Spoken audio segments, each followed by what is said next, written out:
Hey guys, DJ GemStar here, and today we're going to talk about how to utilize BPM to control the crowd. Okay, BPM, something called BPM is beats per minute. Zero is obviously no beat. I play bass house, so that can be 126, maybe 124. There are some people who produce bass house at 180 or at 80. I don't know why, but whatever. You can double up, you can range or whatever. But I produce at 128.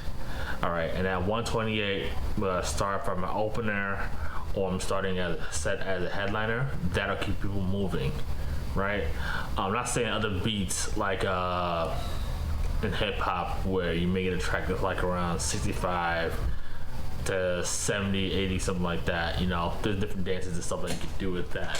But for bass house, I do 180 and level at 130. At that BPM, providing that the song is dope, which it is because I'm playing it, obviously, it makes the crowd move. It's hard for you to stay still.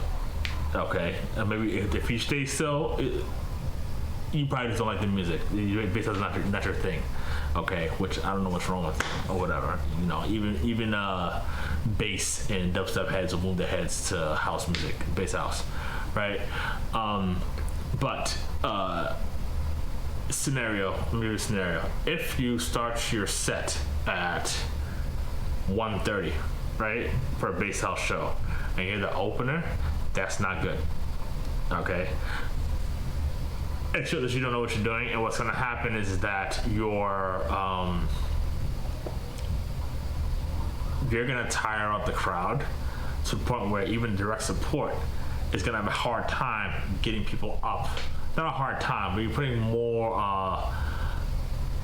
work on the direct support and also the headliner for them to get the crowd up to speed of what they're playing, because you started way too fast.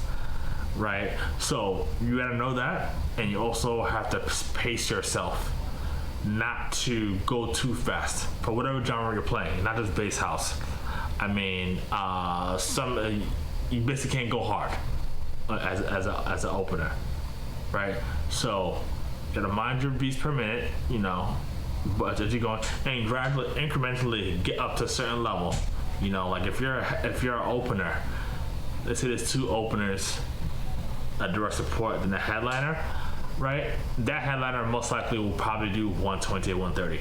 You should communicate with them ahead of time via email, or even if you could probably do it like at the show, which that's late, but you should do beforehand. For planning, you should definitely start at a pace that is not too slow. I'm talking 124, 125, 126. Right? There's also the other subgenres of bass house. Like I find myself producing a lot of dark bass house, heavy dark bass house. Starting at 126 is not really the thing that I would do. But of course, if I was an opener, a direct support, I would have spoken with the headlining DJ, and they would tell me how I should go about it. Okay, some of my tracks are 128. I can go to 130. Maybe 132. I wouldn't go 132, but I go to 132. And some of them at 128, I can step down to 126, maybe 125. All right, to give the headline DJ some room. Right. Remember, if you step on people's toes, okay, they're never gonna hire you again. Okay, and eventually it'll get out there to the public. All right, so you know what to do and do what you need to do. Okay, to bring yourself back over and over again. All right, so that was my thoughts on BPM controlling the crowd. So my name is DJ GemStar, and I see you guys in the next tip.